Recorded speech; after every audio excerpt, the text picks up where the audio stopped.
remercie le modérateur de m'avoir donné la parole dans cette circonstance.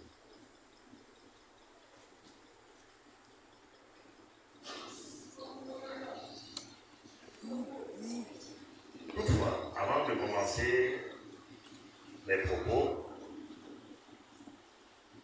je vais dire grâce et gratitude au Seigneur d'être tout le temps à notre chevet pour nous inspirer et pour nous donner cette force de pouvoir initier, tant que nous pouvons, ce qui peut être non seulement pour nous, mais pour nos enfants, quelque chose de bien. Ainsi, je vais dire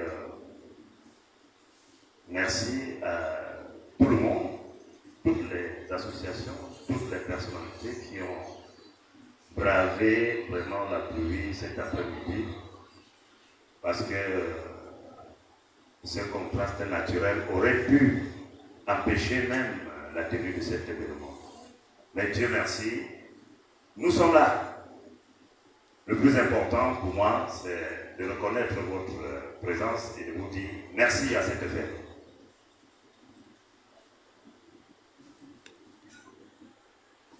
La rencontre d'aujourd'hui, c'est la suite d'un événement qui a été organisé à l'hôtel des députés.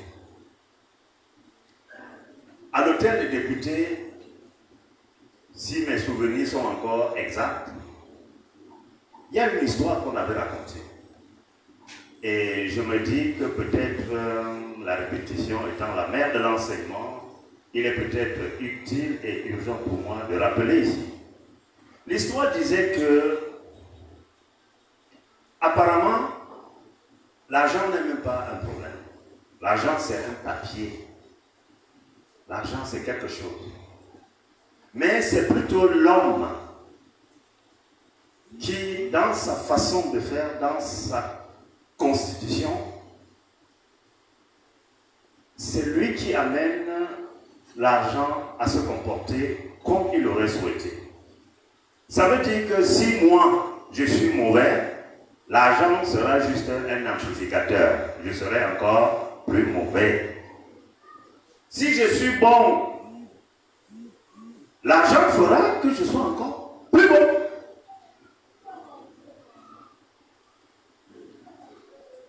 Cette petite histoire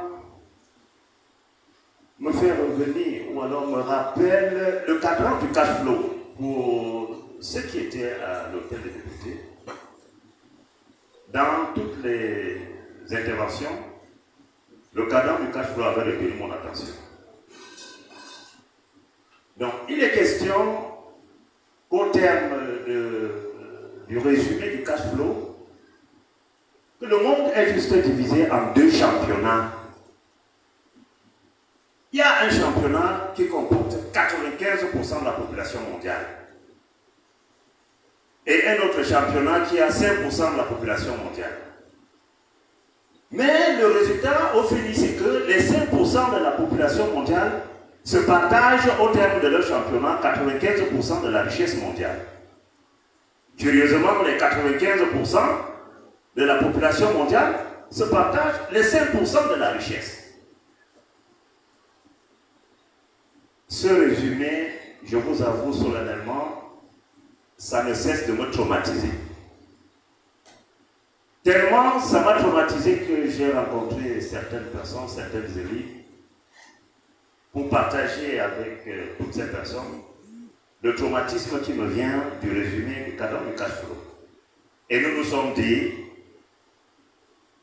pour mieux comprendre ce cadran du cash flow, il faut qu'on se mette ensemble, qu'on essaye de constituer ce qui vous sera déroulé tout à l'heure, et que l'image qui est peut-être derrière moi, que l'image soit mise en place tout simplement comme un cas d'école.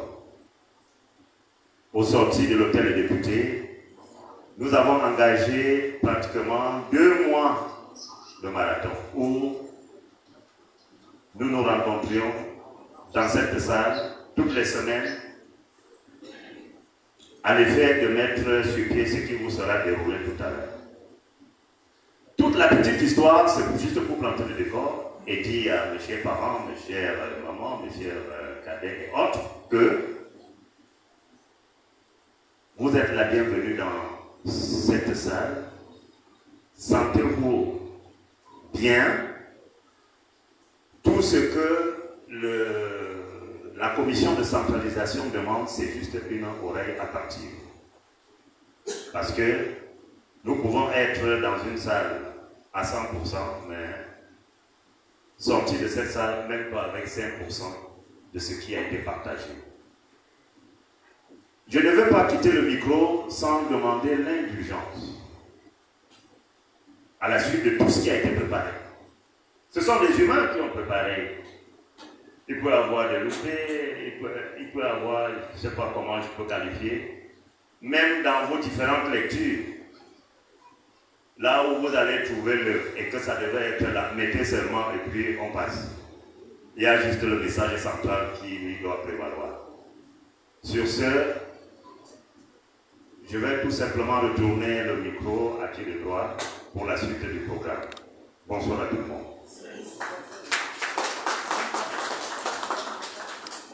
Nous sommes à Mokono, c'est le début de cette cérémonie qui est annoncée. C'est le président de nous excusons pour le groupe actif. Après le mot du président de Mabas, nous allons donner lecture du rapport général des travaux. La lecture sera faite par l'orateur Franklin Petko. L'an 2000 du mois de mars se sont tenus dans la salle de Mabas 2 5 réunions relatives à l'élaboration des textes organiques de la SCI en cours de création avec 7 points à l'ordre du jour. La prière, mot de bienvenue du président de Mabas 2, présentation du projet, compte rendu des réunions, travaux en atelier, restitution des travaux, et enfin, mot de fin du président de Mabas 2. Des prières. Les prières ont été conduites par Madame Dorothée Niami et M. Alexandre Nana, respectivement présidente de Masso Volonté Centrale 2 et membre de Mabas 2. Du mot de bienvenue, le président de Mabas 2, M. Guibert Zekecha, après avoir remercié les participants le 2 mars 2022 de leur présence, avait fait le compte rendu des réunions de l'hôtel de députés et de la salle de Mabas et celle de Mabas 2. Puis donner le but de la rencontre du jour, tout en souhaitant que le travail à faire soit un cas d'école.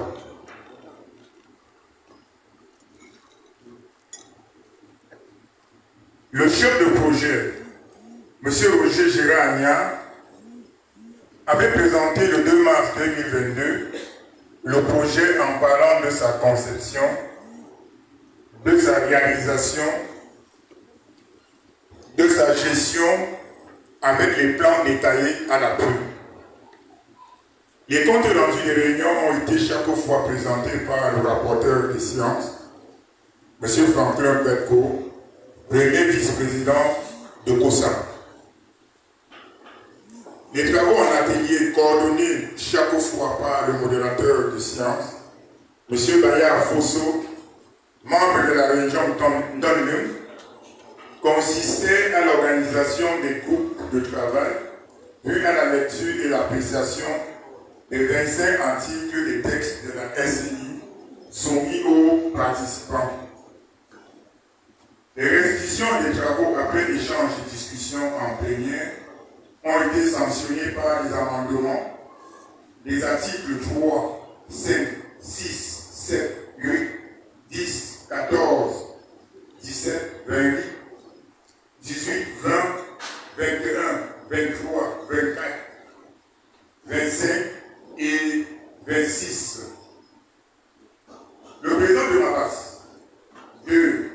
M. Guy Blaise Ketia, d'une part à la fin de chaque séance, et lui manquer de mots pour remercier à leur juste valeur les participants pour l'esprit d'équipe et de collaboration dont ils ont fait montre pour le travail réalisé dans un élan de marathon, mais bien achevé. Et d'autre part, avait souhaité que la SCI soit considérée comme un syndicat de notre communauté pouvant signer des conventions avec des partenaires crédibles. Les travaux commençaient généralement à 16h30 dans un esprit serein de convivialité, de constructif et participatif, s'achevaient souvent à 20h.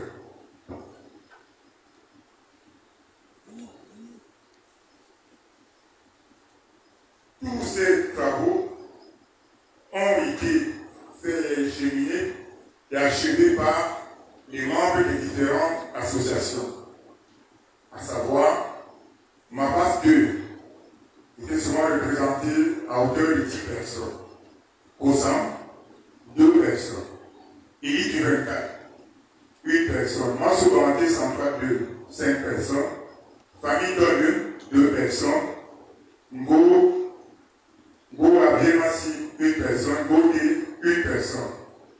Vers Yaoundé, le 8 avril 2022. Votre rapporteur, Jean-Claude Patou.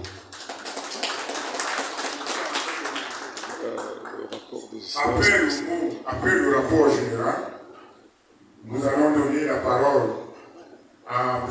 Roger Gérard Nia, Dinzouna, pour vous parler du projet. Merci Paul Naref. Merci Paul Naref. C'est bien. Donc, vous prenez part à ces cérémonies. D'accord. Donc, le chef du projet va maintenant faire un exposé sans doute.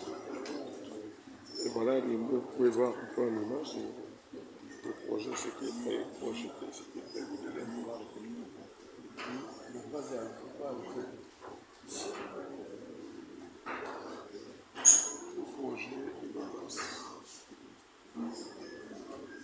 c'est ce projet qui va sortir des fonds baptismaux. Parce que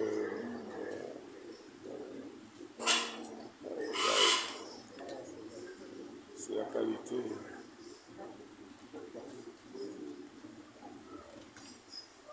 Bonsoir à tout le monde. Messieurs les majestés, messieurs et madame les présidents des associations, messieurs les invités, soyez les bienvenus dans cette auguste salle. J'aimerais vous présenter pour la deuxième ou la troisième fois le projet que la communauté d'Amnaté de Yaoundé est en train de vouloir mettre sur pied. Nous allons vous présenter le projet comme vous le voyez ça là, en images en 3D et essayer de faire une description du projet, description en termes de coût et en termes de réalisation. Voilà à peu près l'immeuble que nous envisageons mettre sur pied. Ça, c'est la vue du croissant face au stationnement. Merci Paul Naref d'être scotché.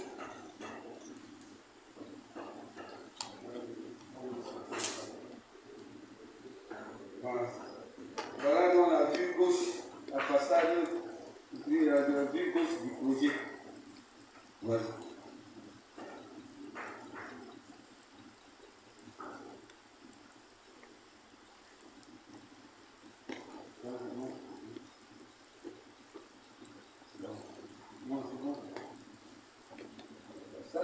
bon, on est déjà au niveau des étages.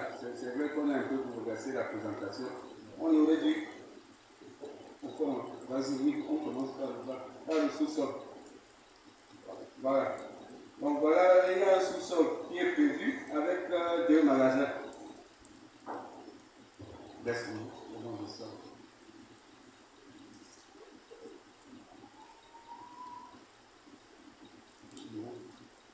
Vas-y encore. Voilà. Ensuite, il y a un rez-de-chaussée avec 3 boutiques sur la façade, ça veut dire sur la route, et 3 magasins derrière.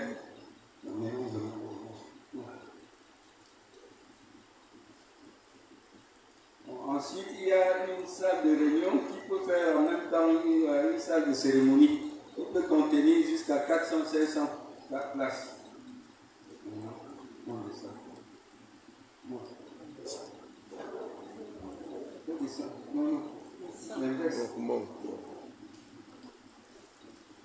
Bon, ensuite, il y a les 3 niveaux, c'est-à-dire les 3 étages comporteront donc les appartements en T2, T3 et T4.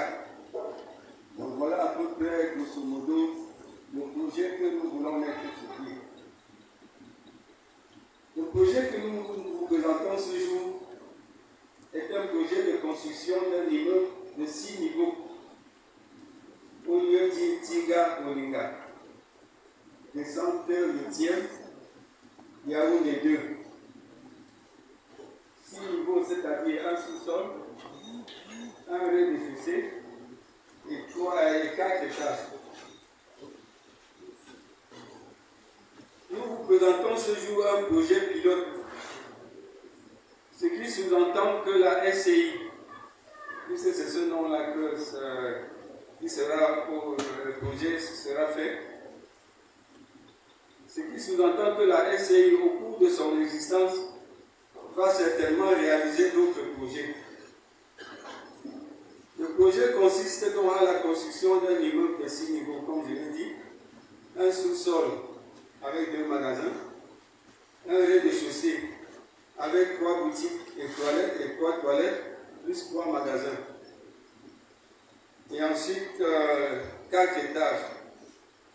Le premier étage contient une salle de réunion qui fait en même temps salle de cérémonie, avec des toilettes. Le niveau 2, 3 et 4 contiennent des appartements T2, T3 et T4, comme vous l'avez vu sur les images. Le coût du projet est estimé à 300 millions de francs. Donc, un terrain de 400 mètres carrés déjà acquis, les frais d'établissement, c'est-à-dire la constitution de la société, les études économiques et techniques, les démarches administratives et enfin la construction proprement dite de l'immeuble.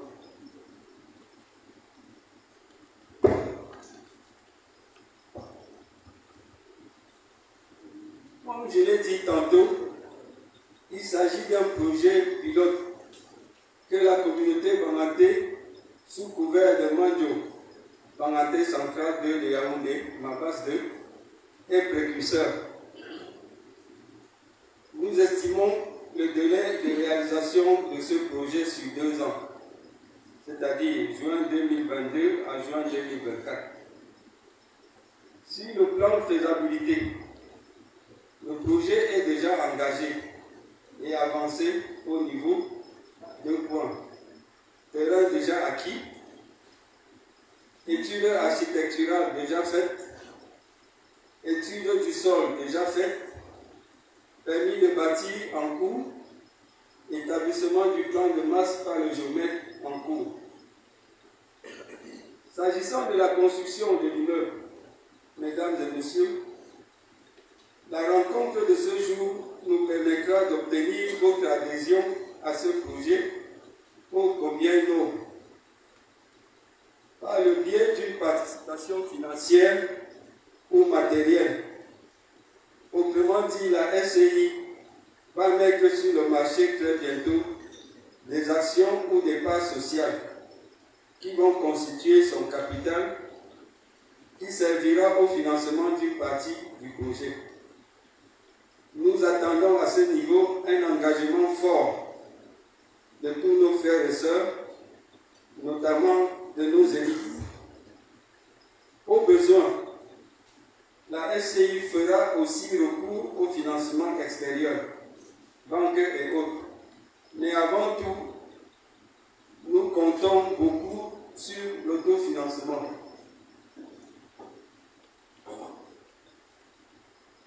S'agissant de la rentabilité du projet, le retour d'investissement est calé sur 7 ans. La distribution des dividendes peut se faire au bout de la 5e année de la pose de la première pierre, c'est-à-dire en 2027. Pour illustrer la rentabilité du projet, nous exposons ici juste 2 compartiments générateurs de recettes. Un, la salle de fête, qui fera office de cérémonie en même temps. Je vous ai dit que cette salle-là peut comporter jusqu'à 500 places. Donc elle peut servir à faire des mariages, à grandes réunions de meetings. Si seulement on devrait louer cette salle-là une seule fois par mois, ça ferait 12 locations par mois, par an, pardon. 12 locations par an, autant pour moi. Fois 5 ans, ça ferait 60 locations, fois 2 millions par location, parce que c'est le coût le plus bas sur le marché. Donc nous avons essayé de sous-estimer. Ça nous ferait donc une recette de 120 millions. Vous voyez bien que une seule location par mois, c'est être extrêmement prudent. Imaginons une location tous les week-ends. Les recettes seraient multipliées par 4. Le deuxième compartiment que nous avons retenu, c'est le magasin du sous-sol. D'après nos études faites et des enquêtes menées auprès des commerçants du marché 8e, nous pouvons louer un magasin à 500 000 francs par mois, soit 1 million les deux. 1 million fois 12 fois 5, ça nous fait une recette de 60 millions en 5 ans. Donc au bout de 5 ans, seulement avec les 2 compartiments, nous avons déjà à peu près 180 millions. Il faudrait ajouter à ces recettes celles de 3 boutiques, 3 magasins et 9 appartements. La rentabilité du projet vous sera faite ultérieurement dans les comptes d'exploitation bien détaillés. Nous n'avons pas voulu vous fatiguer ici avec les chiffres. Mesdames et messieurs, voici exposé de façon succincte le projet dont nous sollicitons votre adhésion. Je vous remercie. Voilà, le chef de projet vient de faire son exposé. À vous qui me suivez, donc sachez que vous êtes aussi sollicité. Vous pouvez participer bien que vous soyez à l'étranger. Pour ce brillant exposé. Nous allons passer la parole pour la lecture du projet de statut par M. Maillard Fosso-Camacho.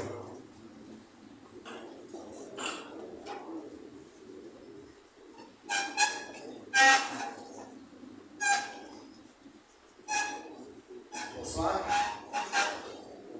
Je voudrais, avec votre permission, procéder à la lecture du projet de statut étant assis compte tenu du volume. Je vous en prie. Merci. Alors, comme vous venez de suivre la présentation du projet de construction d'un complexe immobilier au lieu dit le centre 8e par notre organisation. Cette organisation, voyez-vous, ce projet va être porté par l'organisation en question qui s'appelle Société civile, immobilière et communautaire. Alors, pour que cette société existe, il faut bel et bien des statuts. Et nous avons donc élaboré pour vous un projet de statuts.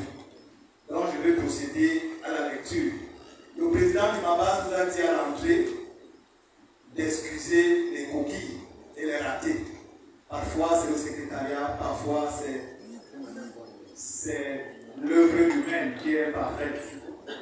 Alors, à l'initiative du MAPAS de Yaoundé, il a été créé une société civile immobilière communautaire dénommée Socicocom.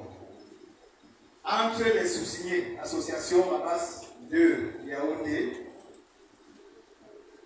et d'une part, et les personnes qui seront déclinées le moment venu, d'autre part, les autres qui seront également déclinés le moment venu, sont établis les statuts de la société civile immobilière, les unissant ainsi qu'ils suivent. Article 1. Forme.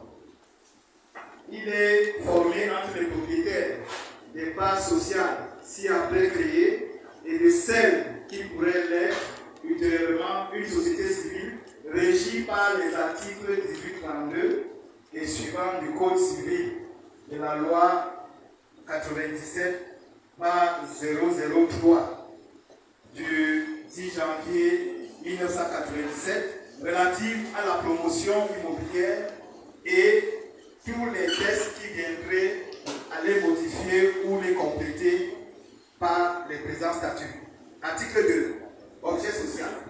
La société a pour objet la construction, l'acquisition, la location et la gestion de tout bien immobilier appartenant à la société ou amené à lui appartenir, ainsi que toute opération immobilière ou financière de caractère purement civil se rattachant directement ou indirectement à cet objet.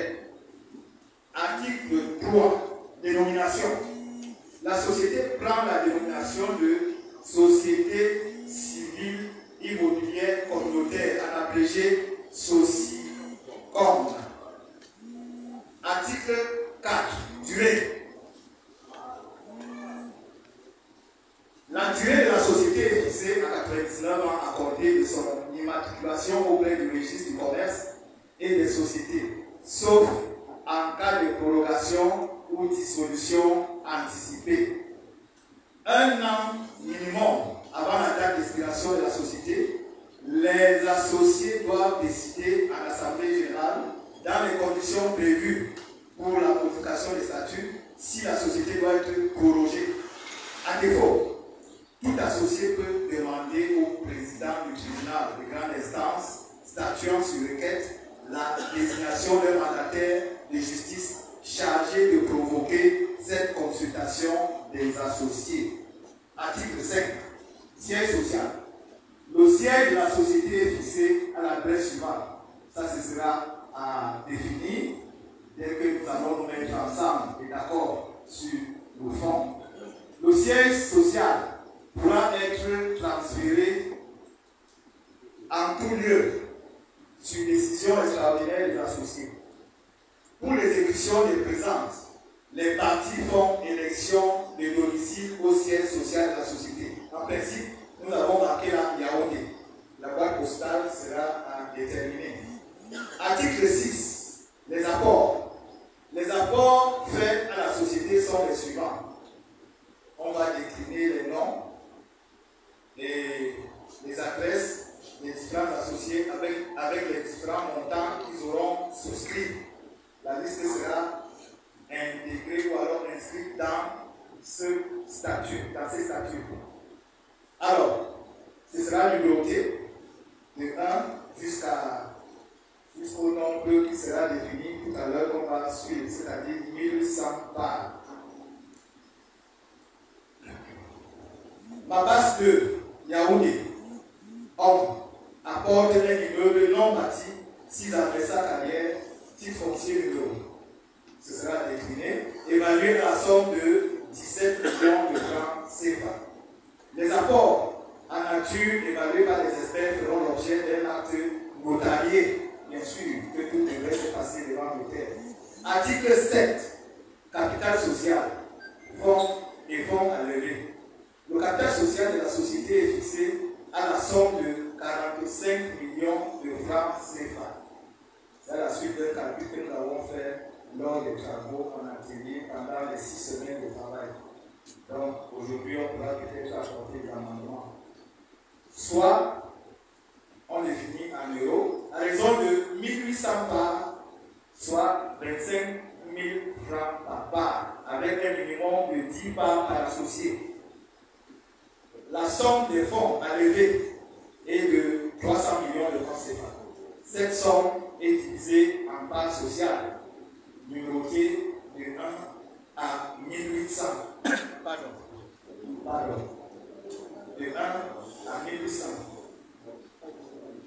Alors, non, il y a des rectificatifs, il y a des coquilles là qu'on va corriger tout à l'heure quand on va faire les échanges. Donc, ne faites pas attention à ces coquilles, ce sera nettoyé.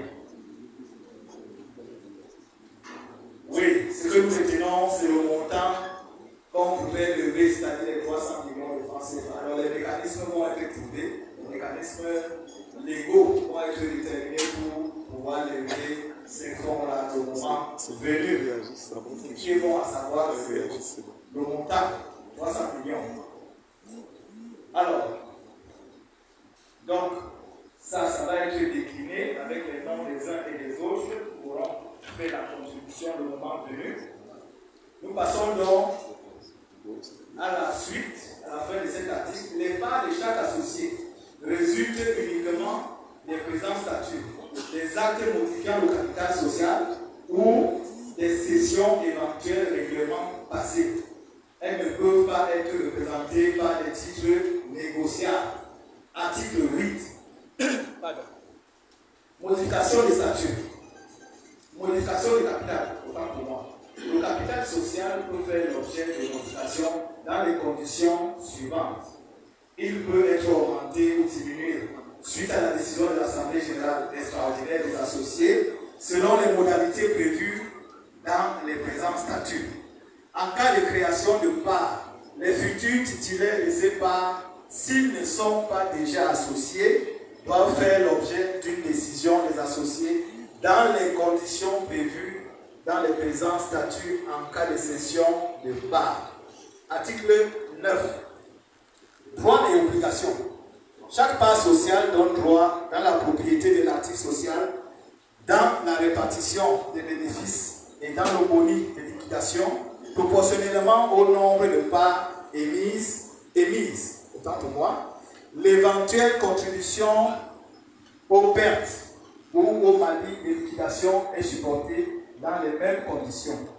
Chaque part sociale donne également le droit d'être présent ou représenté aux assemblées générales, de participer aux décisions collectives des associés et de voter au prorata des parts détenues.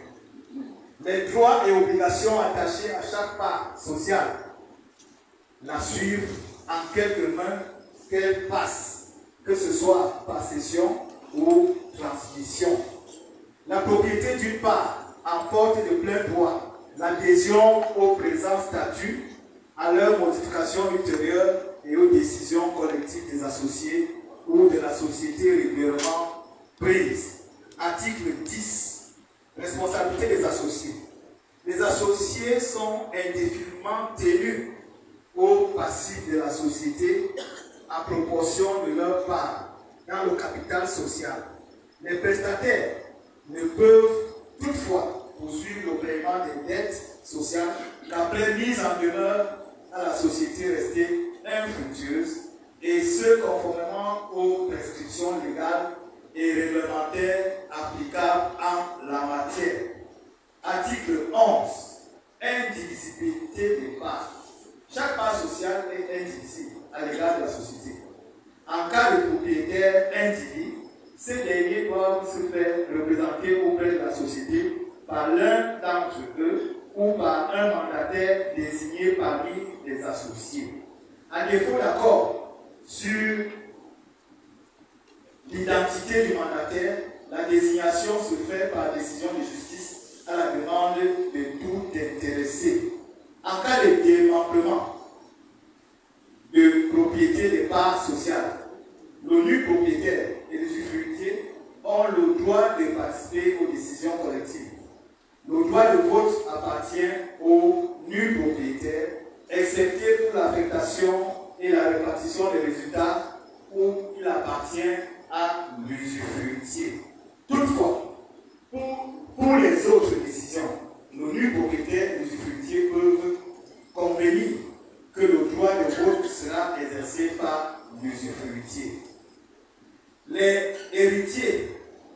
ayants droit ou créanciers d'un associé ne peuvent en aucun cas requérir la position des scellés sur les biens ou droits de la société, ni demander le partage ou la liquidation ou la licitation,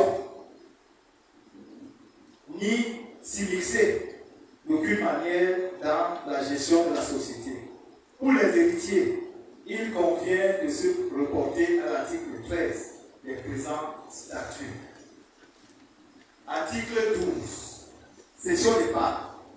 La cession n'est opposable à la société qu'après lui avoir été signifiée par acte extrajudiciaire ou acceptée par elle dans un acte authentique. Elle n'est opposable au tiers qu'après publication conformément aux prescriptions réglementaires et légales applicables en la matière. À défaut d'offre de l'achat, dans un délai de 6 mois, à compter de la dernière des notifications de demande d'agrément, l'agrément à la cession est réputé acquis, sauf aux autres associés de décider dans le même délai, par décision collective extraordinaire, la dissolution anticipée de la société. Cette décision est notifiée dans les 8 jours au Sénat par lettre recommandée avec accusé de réception. À la demande de la société, ce délai de 6 mois peut être prorogé une seule fois de 3 mois au maximum. Dans le cas d'une décision de dissolution, le Sénat peut rendre caduque cette décision en faisant connaître à chacun de ses associés et à la société par lettre recommandée avec accusé de réception adressée dans le délai d'1 mois qu'il renonce à la cession. Les dispositions précédentes s'appliquent à tous les cas de cession ou pas entre vifs intervenants et à titre onéreux ou gratuit et aux apports en société, alors même que la cession aurait lieu par voie d'adjudication publique sur décision de justice. Article 13. Transmission des parts. Les parts sociales sont librement transmissibles par voie de succession au profit des héritiers en ligne directe de la société, de l'associé décédé et éventuellement de son conjoint survivant, lesquels ne seront par conséquent pas tenus à l'agrément. Ils doivent justifier à la société de leur état civil, de leur qualité et de la propriété des parts sociales du défunt par la production d'un certificat de propriété ou de tout autre justificatif. Les autres héritiers doivent présenter toute indication et justification utile sur leur état civil et leur qualité et solliciter l'agrément des associés de la manière prévue à l'article 12 des présents statuts. À défaut d'agrément, les intéressés sont créanciers de la société et ne peuvent prétendre qu'à la valeur des droits sociaux ou de leur part dans ces droits. Article 14. Perte de qualité d'associé. En cas de faillite personnelle, liquidation ou règlement judiciaire d'un des associés, il est procédé au remboursement des droits sociaux de celui-ci. Il perd la qualité d'associé. La cession de parts entre ascendants et descendants ou entre conjoints peut intervenir librement. Toute autre cession nécessite l'agrément du cessionnaire proposé par les associés se prononçant, selon le cas, à la majorité simple. Pour obtenir cet agrément, l'associé cédant doit faire parvenir cette demande à la société et aux autres associés par lettre recommandée avec accusé de réception en précisant le nombre de parts à céder, l'identité du cessionnaire, sa nationalité, sa profession et son domicile. S'agissant d'une société, son numéro SIREN, l'adresse de son siège social, le nom de son représentant et son activité exercée à titre principal. Dans le mois suivant, la réception, la société demande aux associés de se prononcer sur l'agrément demandé. Cette décision est notifiée au Sénat dans un délai d'1 mois dans les mêmes conditions. En cas d'agrément, la session est enregistrée et les statuts modifiés en assemblée générale. En cas de refus d'agrément, l'OMABAS 2 a la prépondérance. Dans le cas contraire, les détenteurs minoritaires sont prioritaires. Les associés peuvent se porter acquéreurs en commençant par l'associé qui a le plus petit nombre de parts. Le prix proposé est notifié au cédant par lettre recommandée avec accusé de réception. À défaut d'accord sur ce prix, il est fixé conformément aux dispositions légales en vigueur.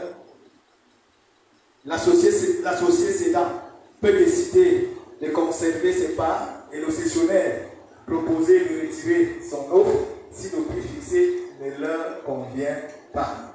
La valeur des droits sociaux sera à déterminer conformément à la législation en vigueur. Article 15. Droit de retrait. Sans préjudice des droits des tiers, un associé peut se retirer totalement ou partiellement de la société après décision collective extraordinaire prise dans les conditions citées dans l'article 17 des présentes. Le retrait peut être autorisé pour juste motif, par décision du président du tribunal de grande instance territorialement compétent. L'associé qui se retire a droit au remboursement de la valeur de ses parts sociales au jour du retrait. La valeur des parts est déterminée par accord entre les associés ou à défaut, à dire d'experts en application des dispositions légales et réglementaires. Les frais et honoraires d'expertise sont pris en charge par le retréant. Article 16. Assemblée générale. Tous les associés sont convoqués 15 jours au moins avant la réunion de l'Assemblée par lettre recommandée avec accusé de réception. Chaque associé de l'Assemblée dispose d'autant de voix qu'il possède ou représente des parts sans limitation. Tout associé peut se faire représenter par un autre associé en lui donnant mandat. L'Assemblée est présidée par le gérant. À défaut, par l'associé qui représente le plus grand nombre de parts sociales et accepte ses fonctions. Si deux associés peuvent revendiquer cette présidence, elle est assurée par le plus âgé. Les délibérations prises par l'Assemblée conformément au statut obligent chacun des associés, même absents. Elles sont constatées par un procès verbal indiquant la date, le lieu, le nom et prénom, et la qualité du président, les noms et prénoms des associés présents ou représentés, et le nombre de parts détenues par chacun d'eux, ainsi qu'un résumé de vote. Le procès verbal est signé par le président de séance. Article 17. Décision. Premièrement, décision ordinaire. Les décisions ordinaires de l'Assemblée générale sont des décisions de gestion courante. Elles concernent les questions qui n'emportent pas modification des présents statuts. Ces décisions sont valablement prises à la majorité, donc par un ou plusieurs associés représentant plus de la moitié du capital social. Deuxièmement, décision extraordinaire.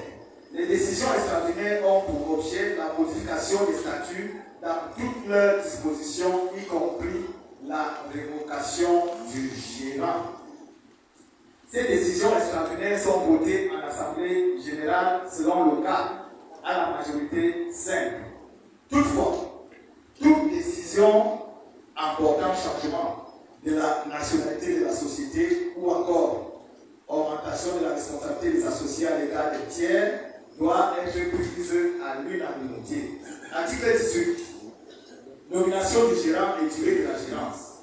La société est administrée en sa qualité de gérant par, ce sera à déterminer. Le gérant est élu à l'Assemblée générale extraordinaire pour une durée de 3 ans renouvelable. Les fonctions du gérant cessent par le décès, la suspension, la faillite, la révocation ou la démission ou l'incapacité constatée. Le gérant peut démissionner à la clôture d'un exercice après un préavis de 6 mois minimum, envoyé à chaque associé en lettre recommandée, par lettre recommandée avec accusé de restriction. Ce délai peut être réduit et même supprimé par décision ordinaire des associés. Le gérant est révocable par décision extraordinaire des associés. Si la révocation est décidée sans juste motif, elle peut donner lieu à dommage-intérêt. Le gérant est également révocable par les tribunaux pour cause légitime et à la demande de tout associé. Le gérant associé démissionnaire ou révoqué conserve la qualité d'associé avec tous les droits et obligations qui y sont attachés. La nomination ou la cessation des fonctions de gérant sont publiées conformément aux prescriptions légales et réglementaires. Le décès ou la cessation des fonctions n'entraîne pas la dissolution de la société. Article 19. Pouvoir. Le gérant est investi sous réserve des décisions relevant des associés des pouvoirs les plus étendus pour veiller à la bonne gestion de la société et permettre tout acte relatif à son objet social. Dans les rapports avec les tiers qui engagent la société par les actes entrant dans cet objet social, le gérant est responsable individuellement des infractions aux lois et règlements de la violation des statuts et des fautes commises dans sa gestion. Article 20. Exercice social.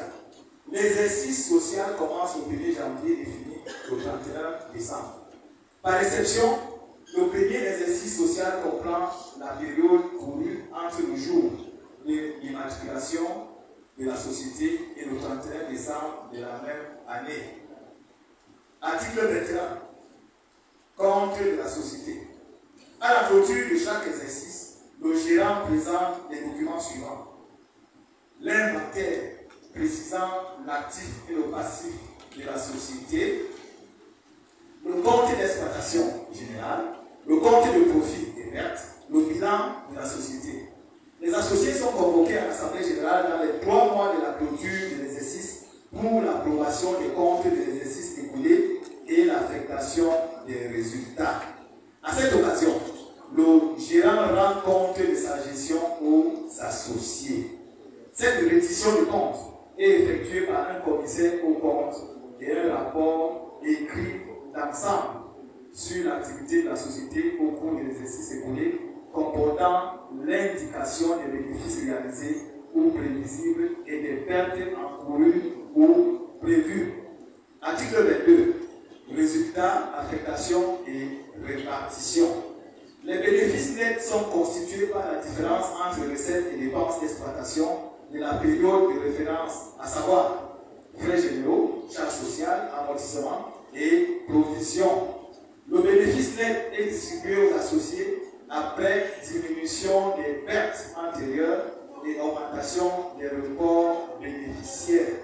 Il est réparti sous forme de dividendes entre les associés proportionnellement au nombre de parts de chacun. Avant toute distribution, les associés peuvent décider de prélever une certaine somme apportée au fonds de réserve ou à reporter pour faire face à d'éventuelles dépenses exceptionnelles. En cas de perte, elle s'impute en premier lieu sur les bénéfices non encore répartis, puis sur les réserves, puis encore sur le capital, si possible. Le solde, s'il y a lieu, est reporté par les associés proportionnellement à leur part sociale. Article 23. Information des associés. Tout associé peut obtenir communication au siège social des livres comptables et des documents sociaux. Tout associé a également le droit de poser des questions par écrit sur la gestion. Le gérant a obligation de répondre dans un délai d'1 mois par simple lettre et sur décharge. Article 4. Dissolution et liquidation.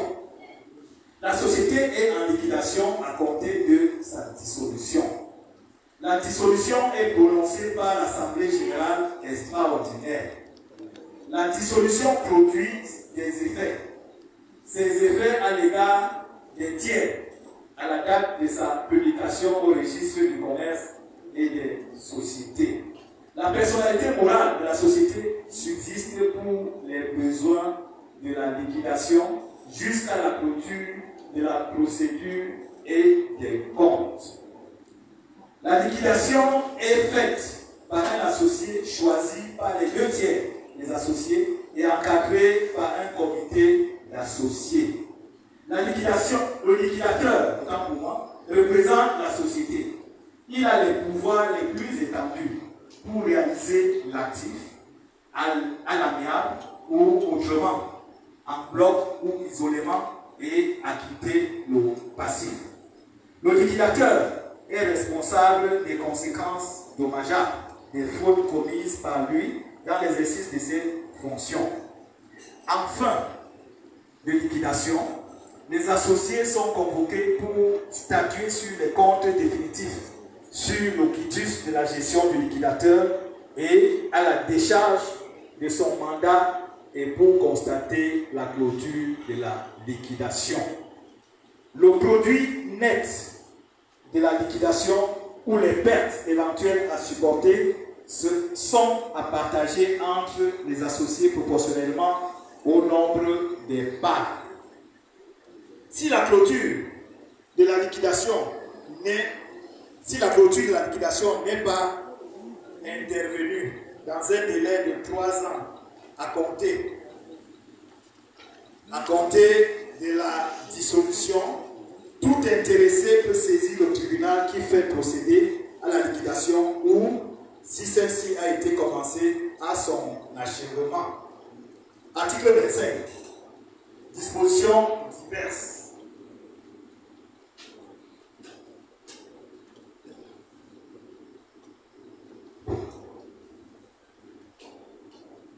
Transformation, fusion, scission.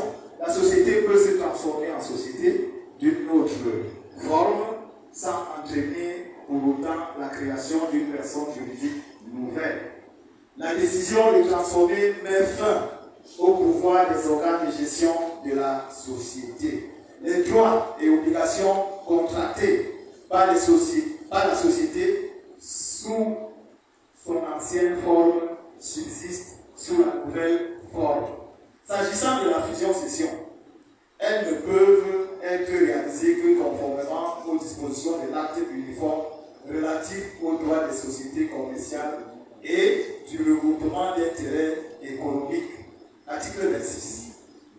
Considérant que l'immeuble, objet de titre foncier, apport à nature du Mabas 2, homme, Yaoundé, a été acquis suivant les contributions des membres de l'association, lesquels sont astreints à rétablir les dites contributions à hauteur de 100 000 francs pour couvrir le montant de 17 millions de francs CFA, devant représenter les 68 parts du Mabas 2 homme Yaoundé, objet de redistribution équitable. Tout membre de l'association et étranger à l'association peut acquérir des parts comme associé indépendant et bénéficier des dividendes y afférents. La gestion des immeubles de la Socicom Cameroun, c'est-à-dire Société civile immobilière communautaire, peut se faire en sous-traitance en accord avec l'Assemblée générale des associés. Tout associé peut se porter gestionnaire des loyers à venir, à charge pour lui de mettre à la disposition de la Socicom Cameroun un loyer d'avance pour garantir la gestion particulière sur une période arrêtée par l'Assemblée générale des associés. Pour l'utilisation de la salle polyvalente des fêtes, c'est-à-dire dans les ouvrages, du projet, donc du complexe, chaque associé bénéficiera d'une réduction de 50% sur le loyer pratiqué. Ça, c'est les avantages en tant qu'associé. Il en sera de même pour les appartements meublés. Les éléments qui ne figurent pas dans les présents statuts feront l'objet de textes particuliers. Vous suivez bien mon regard. Il y a des éléments qu'on va intégrer dans un règlement intérieur qui va être élaboré à titre complémentaire à ces projets de statut. Je vous remercie.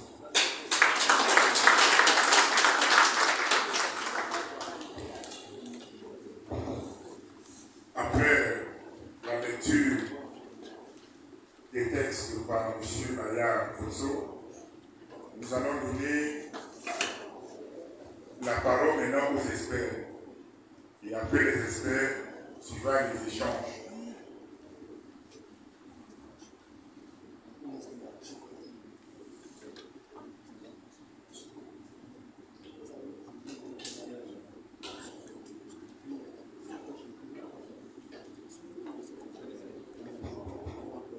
Bonjour à tout le monde. Je m'excuse un peu parce que je suis venu en petite tenue. Je viens de suivre un peu. On est habitué à y voir un peu après l'école. Bon. Je suis très heureux d'être ici aujourd'hui avec vous parce que tant mon ami est M. Mekia, d'abord je suis Jean Blaise Étoile, ma mère était Walva, mon père qui m'a pas reconnu est papa. Mais nous sommes de très bons amis. Quand M. Guy est venu au bureau pour me demander d'avoir des statuts, de venir faire des statuts de cette association, j'ai pris presque 30 minutes, je l'ai très bien écouté. Et quand j'ai fini de l'écouter, je lui ai dit que ce projet est un bon projet, mais il va falloir le fond encore.